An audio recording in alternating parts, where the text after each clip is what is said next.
Hello, everyone. I am Althea Walters, your host for this evening, and I want to welcome you to Focus and Fulfilled.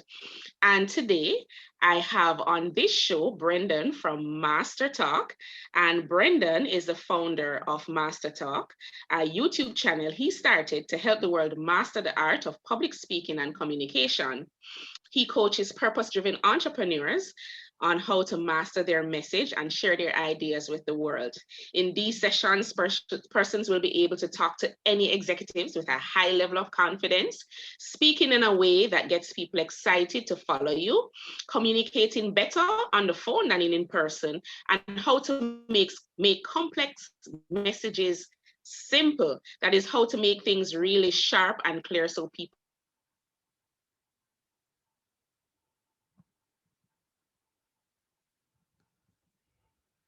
welcome to the show. I'm really happy that you could join us today. How are you?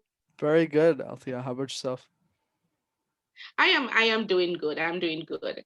So Brendan, tell me about your story, how you really got to starting a YouTube channel and starting a coaching service on public speaking. Tell me, where did that come from? Of course, happy to share. So when I was in university, Althea, I used to do these things called case competitions.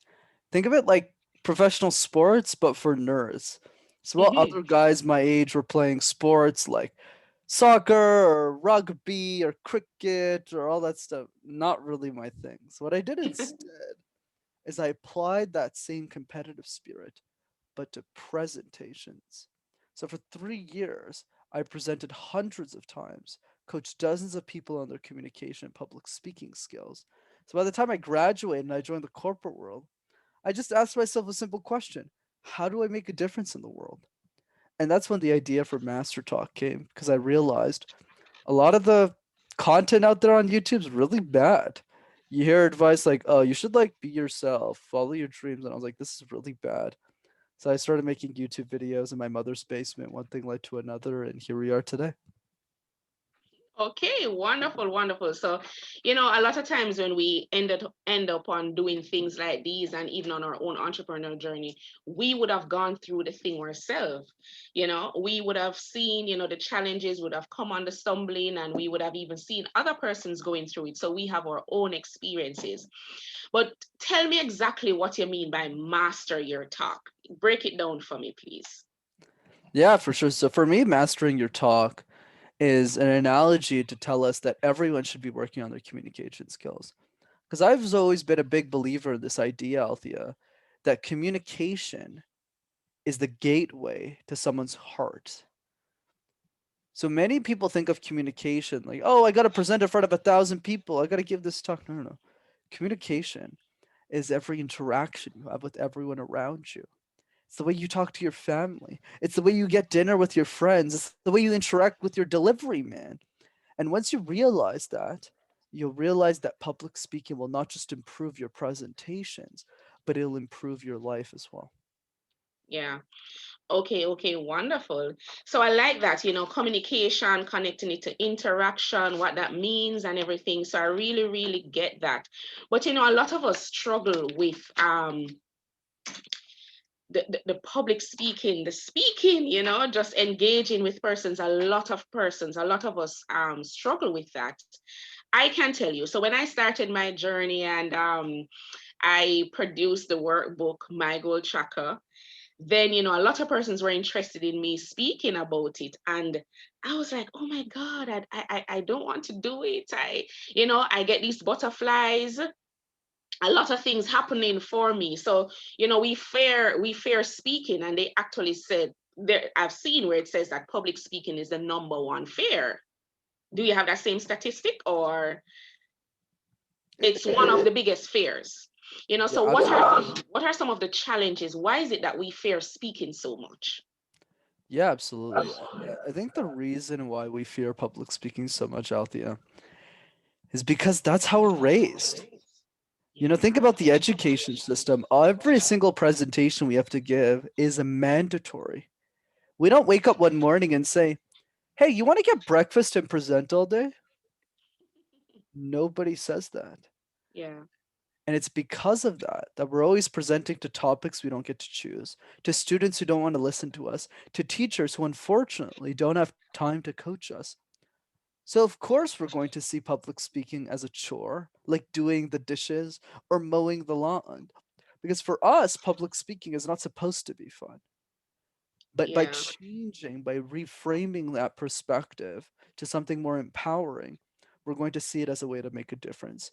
And there's a question that I ask people to help you figure this out. And the question is, how would the world change if you were an exceptional communicator? Yeah. How would the world change if you were an exceptional communicator? I like that because a lot of times we don't think about um, that external impact that we can really make for others. We're really all bottled up with ourselves to say that we don't want to do it, we fear doing it, and all of these things. And we have such an extensive way to make an impact. So I totally get that.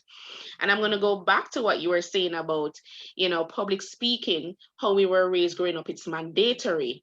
And so we don't like anything with rules. A lot of us don't like the rules and, the strict hand that is going to ask us to do this, do that. And we don't have a choice. You mentioned the word choice. And you also mentioned that was when we were growing up. You also mentioned that we were speaking to persons who probably didn't want to hear us. So we were speaking to the wrong audience. And I'm that's with you. and that's also important, when it comes on to speaking. And that's even when you think about us as business owners, or even our audience who is listening to us about entrepreneurship, getting the audience right is also important, because if you're speaking to an audience who want to hear you, who want to hear about your business, it will become a little easier because you feel at ease. How do you feel about that?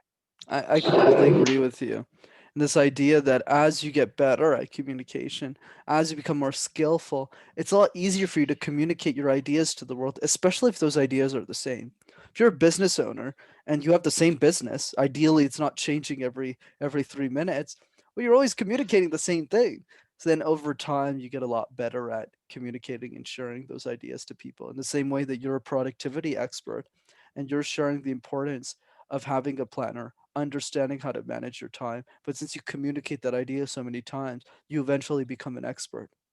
Right, practice. And I like where you're going with that, because I was just about to ask you, what are some of the tips that people can use to help to build their confidence, in speaking? What are some of those tips? Yeah, of course. So I would say for me, confidence stems from two areas, Althea. The first one is preparation, right? We know this. If we Yes. prepare more, communicate the same idea, and a good example I always like to use is Tony Robbins, right? Tony's been doing the same seminars now for 40 years. 40 years. Longer than you've been alive, and definitely longer than I've been alive. He's been presenting the same thing over and over and over again until they're perfect. So preparation is key. But the second part of it, which is very important that not many people talk about, is having a belief system. What do you Yeah. actually stand for? Most people, unfortunately, don't stand for anything. So whenever they go up on a stage, they're presenting, the fear overtakes them because they don't understand why they're there on stage, what message they want to share. But for everyone who's good at Mm-hmm. public speaking, like Brene Brown, who's an expert in Mm-hmm. vulnerability, she hates public speaking. Like she's very public about it. But the reason she shares it is because she understands why her message matters. Because there's a lot of people out there who need to hear this. So she needs to get better as a speaker. And then her mindset changes, and then you start to enjoy communication as a skill. Absolutely. I love that because, as we build our confidence, repetition, and that's where the preparation comes in. Because I'm going to share, because our audience want to benefit from what we have. Even thinking about coming on this platform to you coming to share with me and I being the host, both of us would have to prepare. Both of us would have to be thinking about what message we want to share with our audience. So when you say, when your message matters, then that it just erodes some of the barriers that we have to public speaking, because you want to go out and share this message with persons. So repeating, preparation, and making sure that it matters to you, your belief system, I 100% endorse what you have shared because I know those are important ingredients to building the confidence to go about public speaking. So, if Brendan, if it is that when you say mastering your talk, when you're going with your coaching clients and you and doing your workshops, outside of the preparation, outside of the belief system, is there anything else that you'd want to share with us to help our entrepreneurs or persons who are just trying to have public speaking as a goal? Is there anything that you can help them with to say this is how you master your talk? Yeah, absolutely. Especially in the context of presentations, what I would say, Althea, is the way that you think about presentations. For most people, they don't really know how to practice them. So I'm happy to share you this insight. And if you apply this, we'll easily 10x your presentations. Yes. Public speaking is like a jigsaw puzzle. Do you guys do jigsaw puzzles in Jamaica? You know those Yeah, toy when I puzzles? was a child, There you go. There you go. So this is going to be easy for you then. Let's say you're working on a puzzle yourself, just for fun, with maybe your family or somebody. Which pieces do you start with first and why? hmm Yeah, we'd have to think about that. Norris, I'm happy to share the answer. So the answer is the edges, Yeah. right? Because the edges are super easy because they're like, because there's corners, and then hmm you work your way into the middle. But in public speaking, we don't do that. What we do is we get to a presentation at school and we start with the middle. So we shove a bunch of content in our presentation. We get to it. We ramble through the entire thing. We get to the last slide and it sounds something like this. Yeah, so thanks, right? Yes. So the key is to fix this, we need to start treating our presentations like a puzzle. Start with the edges first. Practice your introduction 50 times, not 3 times, not 5 times. Do it 50 times. hmm Same thing with the conclusion. What's a great movie with a terrible ending? Last time I checked, terrible movie. 50 times the conclusion. And then in 2 hours of practice, you look at your presentation and go, wow, I'm really good at this thing. I've never done an introduction 50 times before. Then you'll have the confidence to tackle the middle. Awesome. So start with the outer layer and then you build your way in. That's an awesome tip. Sometimes we really think that a lot of the things that we have to try, that they're very challenging or difficult, when some of the times it's really some simple solutions that we can apply. So I take that, and I know my audience will take it and run with it because it really helps you. And practicing 50 times, more than what you think it's going to be ready, or something for you to wow your audience. So if I were to ask you, what is the one non-negotiable habit that you practice to keep you focused as you go through life and business, what would that be? I would say for me, the biggest thing is the quality of your life is solely determined by the quality of the questions that you ask yourself. So I Mm, encourage everyone, and that's from Tony Robbins, I encourage everyone to wake up every day and to ask yourself a hard question about life. What are you pretending not to know? If you had mm-hmm. all the money in the world, how would you spend your time? And if you died tomorrow, what would your funeral speech say about you? These are the questions that allow you to find insights, and those are the insights that allow you to lead your life in the way you want to lead it. Awesome. Ask yourself some hard questions. Sometimes when we think about even how we prepare for a day and how we prepare for a week, sometimes these are the quality things that make a difference in our life, you know? So I appreciate you sharing that because sometimes we don't even pause. I know persons have their different morning routines and their rituals, but putting in this question about asking yourself that hard question, I think will make a difference for persons if they try it. I know you are young. You started. I didn't know in terms of how long ago did you start your business, your YouTube channel, and your coaching service? I've been coaching for 5 years, but I started YouTube 2 years ago. Okay, and how has that journey been for you? It's been a lot of fun. I get to serve executive clients across the world and how to effectively deliver their message. But I think for me, what's been great is the YouTube channel. I get to impact people who can't afford me, and I think that's what really counts at the end of the day. Okay, awesome.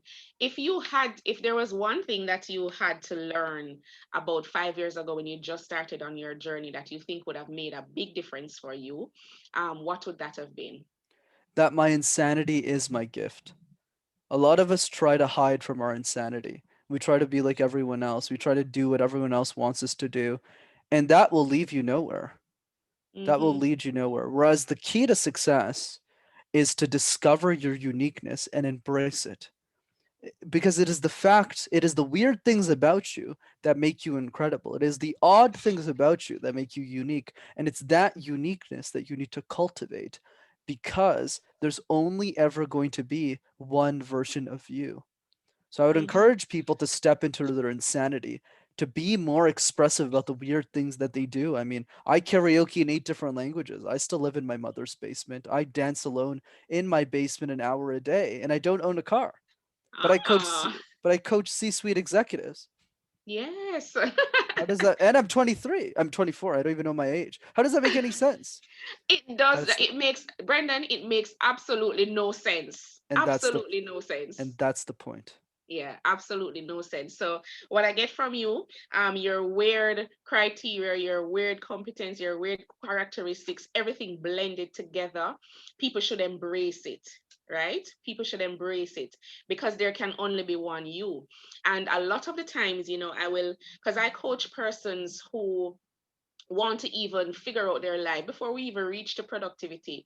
They just want to understand about themselves, what they do good and what they don't. And I'm saying, look at every single thing. Ask people things about you.